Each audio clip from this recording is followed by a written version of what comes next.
Do you need a project charter template? One that you can leverage for all of your projects going forward and every time you need to get approval for them. Well, in this video, I am going to be showing you exactly how to create this important artifact from scratch, along with make some recommendations for the kinds of information that you are going to want to capture as part of this process and during the initiation phase. Now, if you are short of time, I have made this pre-built, pre-formatted and pre-optimized template available for instant download. There will be a link in the description down below if you did want to pick that up.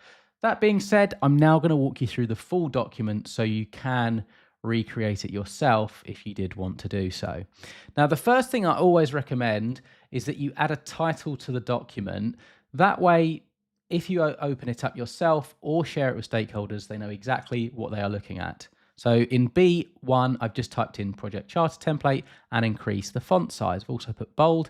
And what I've done is from A1 through to G1, I've put a darker gray fill or background. It just differentiates that header. What I then recommend you do is have a content area.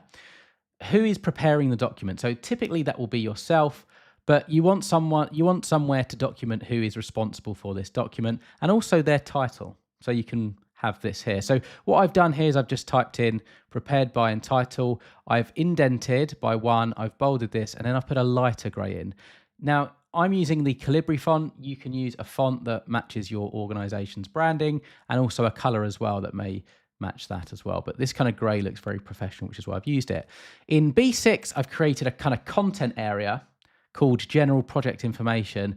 And this is where we can just document all of the high level stuff. So project name, as the name suggests, what you want to put here is the official descriptive name of your project to clearly identify it. You want to keep this relatively short.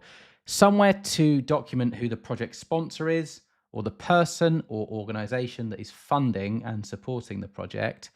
Project manager, it could be yourself, but essentially the official name of the individual responsible for managing and overseeing the project. The expected start date or the planned commencement date for project activities.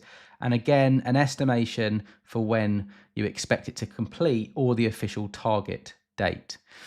Now, I've just created this little kind of bordered table just so we can add this information. So this is where you'd be putting this information in. We've then got a content area for project details. Now, once you've created this, you can merely copy it. So a Control-C on your keyboard. If you're using a desktop, if you're using a Mac, it is slightly different. But I press Control-V in there and it just saves you having to recreate it and put all the formatting on.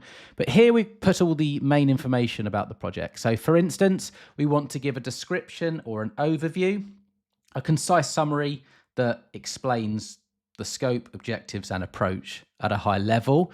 Purpose, so this may or may not be required, but you just want somewhere to specify kind of the reason why you're doing it. It's really important that every project, especially if you're looking for sign-off, you clearly define this.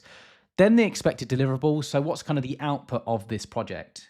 What kind of products are you producing, or what is the official output? The benefits, so the advantages and value additions that you anticipate as a result of the project. The estimated cost, so a financial estimate that reflects the official budget required for the project. I've put this in twice, so that shouldn't be there, so I'm going to get rid of that. And then we've got stakeholders impacted. So essentially, you just want somewhere to document the official list of individuals, groups, or organizations that will be affected by the project's outcomes. Now, what I've done here, you don't have to do it on the right-hand side, but I think it looks quite nice in this format, is you just can put a tentative schedule, or in other words, the key milestones pertaining to the project, if you have them at this precise moment, and when you expect them to start and end. So forming the project team, defining the project scope, defining the phases, product review, product rollout, and project summary closure. So this is almost like a very mini project plan, if you like, and you can just put the dates in there. So this start date would be the same as the expected start date here, and this end date in this cell would be the same as the expected completion date. But it's just a kind of further breakdown of the key dates. We've then got a section for resources, and here we can document all the project team members. So you want to literally list everybody here. or as many people as you can, well, the key team members who will be contributing to the project. So what you're essentially trying to do is ensure that everyone's responsibilities are clearly defined. We've got another content area for risks, constraints, and assumptions. So in these three fields, you just want to be able to outline any potential issues or uncertainties that might adversely impact the project. Constraints, so are there any limitations or boundaries? It could be budget, time, or resource restrictions that may influence the project's execution. And then lastly, we have assumptions. So you want to be able to document the conditions you are assuming to be true for planning purposes, noting that any changes here could impact project outcomes.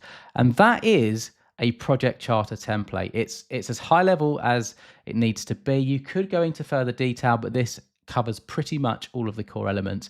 As I say, if you want to pick this up, there is a link in the description down below. Otherwise, you can create this in your own time. We've leveraged different column widths and different colors and kind of content areas using the borders, bolding, etc., just to kind of get this effect. If I kind of scroll out, you'll see exactly what it kind of looks like. But you can save this locally, and then you can share this where it needs to go. You could even upload it to intranet sites, depending on who needs it and who can access it. With that said, best of luck. Over to you, and I hope you have an excellent day.